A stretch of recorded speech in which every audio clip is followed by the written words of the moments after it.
তো সিন্ডিকেটের বেড়াচাল এবং গুলিস্তানের পেপ গার্দিওলার নিজের পছন্দ মতো স্টার্টিং 11 সাজানোর জন্য আমরা হংকংয়ের বিরুদ্ধে আমাদের সহজ জয়ের বিপরীতে পেয়েছিলাম একটা বেদনাময় হার, এবং তাদের এই অচল মাল চালিয়ে দেওয়ার কারণেই আজকে বাংলাদেশে ফুটবলের এমন অধপতন। তো কি হইতো যদি সেখানে কোনো সিন্ডিকেট না থাকতো এবং বাংলাদেশে যদি বেস্ট খেলোয়াড়কে খেলার সুযোগ দেওয়া হতো? কেমন হতো সেই স্টার্টিং 11?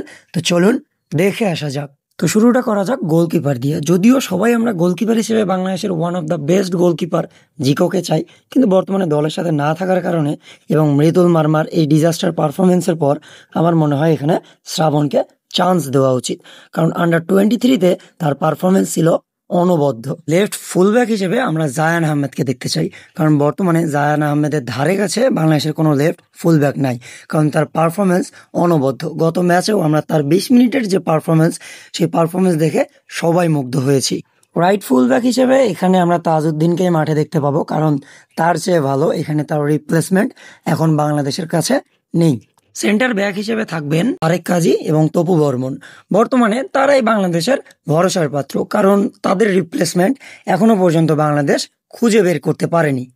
ডিফেন্সিভ মিড হিসেবে থাকবেন হামজা চৌধুরী, কারণ ডিফেন্সিভ মিডে বর্তমানে বাংলাদেশে হামজা চৌধুরীর চেয়ে ভালো আর কেউ নেই। সে এখন বাংলাদেশের প্রাণ ভোমরাই বলা চলে, কারণ সে যেমন ডিফেন্সে সলিড তেমনি অ্যাটাকেও রক সলিড।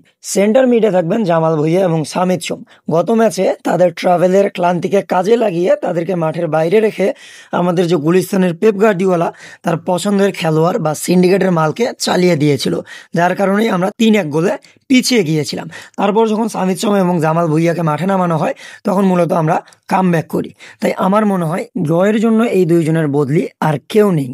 অ্যাটাকিং মিডে রয়েছে বাংলাদেশি CS7 খ্যাত শেখ মোরসালিন, কারণ তার কাজ হচ্ছে সুযোগ তৈরি করা এবং নিজে সুযোগ পেলে বল গোলে জড়িয়ে দেওয়া, এবং তার এই কাজ সে অনেক দিন হলে ধারাবাহিকভাবে খুব সুন্দরভাবে পালন করে আসছে। তাই আমার মনে হয় যে এখানে শেখ মোরসালিনের বিপরীতে অন্য কাউকে নামানোর কোনো প্রশ্নই আসে না।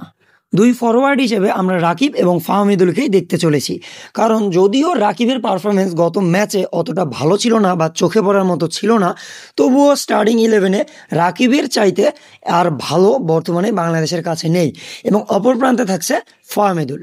যদি এই একাদশ নিয়ে বাংলাদেশ মাঠে নামে, তাহলে বাংলাদেশকে আটকাতে হিমশিম খেয়ে যাবে হংকং। তো বলুন, কেমন হয়েছে সিন্ডিকেট মুক্ত বাংলাদেশের ফুটবল? এই দল নিয়ে কি বাংলাদেশ গত ম্যাচে মাঠে নামতে পারে? কমেন্ট বক্সে জানাতে পারেন।